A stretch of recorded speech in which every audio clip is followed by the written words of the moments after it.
Hi ಎಲ್ರಿಗೂ ನಮಸ್ಕಾರ. Welcome to my channel. ಎಲ್ಲರೂ ಹೇಗಿದ್ದಾರೆ? ಎಲ್ಲರಿಗೂ ಹೊಸ ವೀಡಿಯೋಗೆ ವೆಲ್ಕಮ್ ಮಾಡ್ತಾ ಇದ್ದೀನಿ. ಇವತ್ತು ವಿಡಿಯೋ ಮಾಡ್ತಾರೋ ಕಾರಣ ಏನಂತಂದರೆ, ನಾಳೆ ಗುರುವಾರ ಜೂನ್ 18ನೇ ತಾರೀಕು ಗುರು ಪುಷ್ಯಾಮೃತ ಯೋಗ ಇದೆ. ನಾನು ಇದ್ರ ಬಗ್ಗೆ ತುಂಬ ವೀಡಿಯೋಸನ್ನು ಮಾಡಿದ್ದೀನಿ ನನ್ನ ಚಾನಲಲ್ಲಿ, ನೀವು ಬೇಕಾದರೆ ಚೆಕ್ ಮಾಡಬಹುದು. ಅದ್ರ ಬಗ್ಗೆ ಸಂಪೂರ್ಣ ಮಾಹಿತಿ ಸಿಗುತ್ತೆ.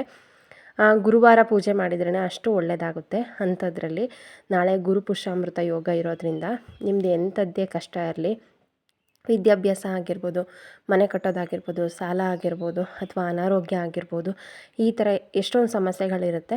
ಯಾವುದೇ ಸಮಸ್ಯೆ ಇದ್ರೂ ಪರವಾಗಿಲ್ಲ, ನಾಳೆ ಗುರು ಪುಷ್ಯಾಮೃತ ಯೋಗ ಇದೆ. ಯಾರೆಲ್ಲ ರಾಯರನ್ನು ಪೂಜೆ ಮಾಡ್ತೀರಾ ತಪ್ಪದೆ ಈ ಸೇವೆಯನ್ನು ಮಾಡಿ, ಖಂಡಿತವಾಗಿಯೂ ಕೂಡ ಒಳ್ಳೆಯದಾಗುತ್ತೆ. ಯಾರು ಕೂಡ ಮಿಸ್ ಮಾಡಬಾರ್ದು ಅನ್ನೋ ಕಾರಣಕ್ಕೆ ಒಂದು ದಿನ ಮುಂಚಿತವಾಗಿ ತಿಳಿಸ್ತಾ ಇದ್ದೀನಿ. ನಾನು ಇನ್ನೂ ಮುಂಚೆಲೇ ವೀಡಿಯೋ ಮಾಡಿದ್ದಿದ್ರೆ ನಿಮಗಿನ್ನೂ ಹೆಲ್ಪ್ ಆಗಿರೋದು, ಆದರೂ ಪರವಾಗಿಲ್ಲ, ಮಾಡಲೇಬೇಕು. ನನ್ನ ವ್ಯೂವರ್ಸ್ ಯಾರು ರಾಯರ ಭಕ್ತರಿದ್ದಾರೆ ಅವರಿಗೆ ನಾನು ಇದ್ರ ಬಗ್ಗೆ ಮಾಹಿತಿ ಕೊಡಬೇಕು ಅನ್ನೋ ಕಾರಣಕ್ಕೆ ನಾನಿವಾಗ ಲೇಟ್ ಆದರೂ ಪರವಾಗಿಲ್ಲ ಅಂತ ಇವತ್ತು ವೀಡಿಯೋ ಮಾಡ್ತಾಯಿದ್ದೀನಿ. ತಪ್ಪದೆ ಯಾರಿಗೆಲ್ಲ ಮಾಡೋದಕ್ಕಾಗತ್ತೆ, ತುಂಬ ಸಿಂಪಲ್ಲಾಗಿ, ಕಷ್ಟ ಮಾಡೋಕ್ಕಾಗಲ್ಲ ಆ ಥರ ಏನಿಲ್ಲ. ಗುರುವಾರ ದಿನ ಯಾವ ಥರ ಎಲ್ಲ ಮನೆಯೆಲ್ಲ ಶುದ್ಧಿ ಮಾಡ್ಕೊಳ್ತೀರಾ, ನೀರಿಗೆ ಸ್ವಲ್ಪ ಗಂಜಲ ಹಾಕಿ ನೆಲ ಎಲ್ಲ ಒರೆಸಿ ದೇವ್ರ ಪಾತ್ರೆನೆಲ್ಲ ತೊಳ್ಕೊಂಡು ನೀವು ಕೂಡ ತಲೆಗೆ ಸ್ನಾನ ಮಾಡಿ ಪೂಜೆಯನ್ನು ಮಾಡಬೇಕಾಗತ್ತೆ. ತಲೆಗೆ ಸ್ನಾನ ಮಾಡದೆ ಪೂಜೆ ಮಾಡಬೇಡಿ, ತಲೆಗೆ ಸ್ನಾನ ಮಾಡಿ ಪೂಜೆಯನ್ನು ಮಾಡಿ. ಇಂಥ ದಿನ ಬಂಗಾರ ಅಂದರೆ ಚಿನ್ನವನ್ನು ಖರೀದಿ ಮಾಡಿದರೆ ತುಂಬ ಒಳ್ಳೆಯದು ಅಂತ ಹೇಳ್ತಾರೆ. ಬಟ್ ಎಲ್ರಿಗೂ ಕೂಡ ಚಿನ್ನವನ್ನು ಖರೀದಿ ಮಾಡೋದಕ್ಕಾಗೋದಿಲ್ಲ. ಆಗಿಲ್ಲ ಅಂತಂದ್ರೂ ಪರವಾಗಿಲ್ಲ, ಈ ಸರಳ ಸೇವೆಯನ್ನು ಮಾಡಿ ನಿಮ್ದು ಎಂಥದೇ ಕಷ್ಟ ಇದ್ರೂ ಕೂಡ ಆದಷ್ಟು ಬೇಗ ಪರಿಹಾರ ಆಗುತ್ತೆ, ಆಗಲಿ ಅಂತ ನಾನು ಕೂಡ ಕೇಳ್ಕೊಳ್ತೀನಿ. ಗುರುವಾರ 18ನೇ ತಾರೀಕು ಜೂನ್ 18 ಗುರು ಪುಷ್ಯಾಮೃತ ಯೋಗ ಇದೆ.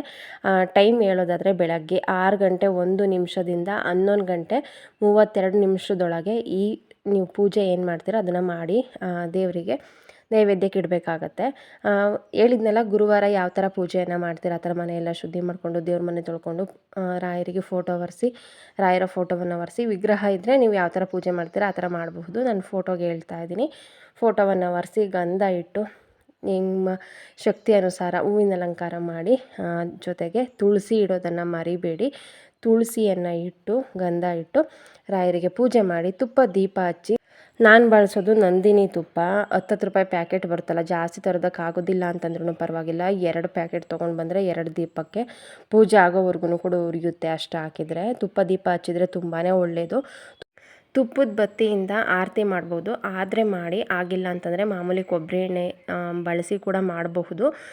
ದೀಪ ಮಾತ್ರ ತುಪ್ಪದ್ದೇನೆ ಹಚ್ಚಿ ಆದರೆ ಆಯಿತಾ.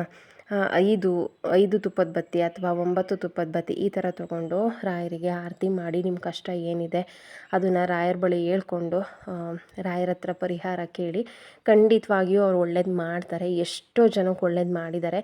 ನನ್ನ ವ್ಯೂವರ್ಸ್ ನನಗೆ ಕಮೆಂಟ್ ಹಾಕಬೇಕಾದ್ರೆ ತುಂಬಾ ಖುಷಿ ಆಗ್ತಾ ಇರುತ್ತೆ. ನಮ್ಮ ರಾಯರಿಂದ ಒಳ್ಳೇದಾದರೆ ಅದನ್ನು ರಾಯರ ಭಕ್ತರಿಗೆ ಎಷ್ಟು ಖುಷಿ ಕೊಡುತ್ತೆ ಅಲ್ವಾ. ಅದೇನೋ ನಮ್ಮ ಮನೆಯವರು ಅನ್ನೋ ಭಾವ ನಮಗೆ. ರಾಯರು ಅಂತಂದರೆ ಅಷ್ಟು ಇಷ್ಟ. ನಾನು ಕೂಡ ಮಿಸ್ ಇಲ್ಲದೆ ಈ ಸೇವೆಯನ್ನು ಮಾಡಬೇಕು ಅಂತ ಅಂದ್ಕೊಂಡಿದ್ದೀನಿ. ರಾಯರ ಅನುಗ್ರಹ ಇದ್ದರೆ ಖಂಡಿತ ಮಾಡ್ತೀನಿ. ಮಾಡಿದರೆ ಖಂಡಿತ ವೀಡಿಯೋನ ಶೇರ್ ಮಾಡ್ತೀನಿ. ನೀವು ಕೂಡ ಮಿಸ್ ಇಲ್ಲದೆ ಸೇವೆಯನ್ನು ಮಾಡಿ ಅಂತ ಕೇಳ್ಕೊಳ್ತಾ ಇದ್ದೀನಿ. ಅವತ್ತು ಯಾರಿಗಾದರೂ ನಿಮ್ಮಿಂದ ಸೇವೆ ಮಾಡೋದಕ್ಕಾದರೆ, ಅಂದರೆ ಯಾರು ಉಪವಾಸ ಇರ್ತಾರೆ ಅವರಿಗೆ ಏನಾದರೂ ಊಟ ತಿಂಡಿ ಹಣ್ಣು ಏನಾದ್ರೂ ಕೊಡಿಸ್ಬಹುದು. ಅಥವಾ ನಿಮ್ಮ ಶಕ್ತಿ ಅನುಸಾರ ಅವತ್ತು ಬೇಕಾದರೆ ನೀವೇನಾದ್ರೂ ಅವ್ರಿಗೆ ಕೊಡಿಸ್ಬಹುದು. ಮಠಕ್ಕೆ ಹೋಗಿ ಪೂಜೆ ಮಾಡಿಸ್ಕೊಂಡು ಬಂದರೆ ತುಂಬಾ ಒಳ್ಳೆಯದು. ಅಥವಾ ವಿಷ್ಣು ದೇವಸ್ಥಾನಕ್ಕೂ ಕೂಡ ಹೋಗ್ಬೋದು. ರಾಯರ ಮಠಕ್ಕಾರ ಹೋಗ್ಬೋದು, ವಿಷ್ಣು ದೇವಸ್ಥಾನಕ್ಕಾದ್ರೂ ಹೋಗಬಹುದು. ಎರಡೂ ಕೂಡ ನಮ್ಮ ಮನೆಯಿಂದ ತುಂಬ ದೂರ ಇದೆ. ಹತ್ರದಲ್ಲಿಲ್ಲ ಅಂತಂದ್ರೂ ಪರವಾಗಿಲ್ಲ, ನೀವು ಮನೇಲೇ ಸೇವೆಯನ್ನು ಮಾಡಬೇಕು. ಮಿಸ್ ಇಲ್ಲದೆ ರಾಯರಿಗೆ ಬೆಲ್ಲದ ಆರತಿಯನ್ನು ಮಾಡಿ. ತುಂಬಾ ಒಳ್ಳೆಯದು ಬೆಲ್ಲದ ಆರತಿ ಮಾಡೋದ್ರಿಂದ ನಿಮ್ಮ ಕಷ್ಟಗಳಾದಷ್ಟು ಬೇಗ ಪರಿಹಾರ ಆಗುತ್ತೆ. ನಂತರ ನೈವೇದ್ಯಕ್ಕೆ ಇಡೋದು ನಿಮ್ಮ ಶಕ್ತಿ ಅನುಸಾರ ಹಾಲು ಹಣ್ಣು ಅಥವಾ ಸ್ವೀಟ್ ಏನಾದ್ರೂ ಮಾಡ್ತೀನಿ ಅಂತಂದರೆ ಪಾಯಸ ಮಾಡ್ಬೋದು. ಅವರಿಗೆ ಕಡಲೆಬೇಳೆ ಹೂರ್ಣ ಅಂದರೆ ತುಂಬ ಇಷ್ಟ ಅಂತ ಹೇಳ್ತಾರೆ, ಅದನ್ನು ಬೇಕಾದ್ರೂ ಮಾಡಬಹುದು. ಹೆಸರುಬೇಳೆ ಪಾಯಸ ಮಾಡ್ಬೋದು. ನಿಮ್ಮ ಶಕ್ತಿ ಅನುಸಾರ. ಏನಿಲ್ಲ ಅಂತಂದ್ರೂ ಹಣ್ಣು ಮತ್ತು ಕಾಯನ್ನು ಕೂಡ ನೈವೇದ್ಯಕ್ಕಿಟ್ಟು ನೀವು ಪೂಜೆಯನ್ನು ಮಾಡಬಹುದು. ಇಷ್ಟು ಸೇವೆಯನ್ನು ನೀವು ಮಿಸ್ ಇಲ್ಲದೆ ಮಾಡಿ. ಖಂಡಿತವಾಗಿಯೂ ರಾಯರು ಒಳ್ಳೇದು ಮಾಡಿಯೇ ಮಾಡ್ತಾರೆ, ಅದರಲ್ಲಿ ಯಾವುದೇ ಅನುಮಾನ ಬೇಡ. ನಿಮಗೆ ಇದರಲ್ಲಿ ಏನಾದರೂ ಡೌಟ್ ಇತ್ತು ಅಂತಂದರೆ ಕಮೆಂಟ್ ಬಾಕ್ಸಲ್ಲಿ ಕಮೆಂಟ್ ಮಾಡಿ ತಿಳಿಸಿ ಆಯಿತಾ. ಕ್ಲಿಯರ್ ಮಾಡ್ತೀನಿ. ಸಿಗ್ತೀನಿ ಮುಂದಿನ ವೀಡಿಯೋದಲ್ಲಿ. Thank you.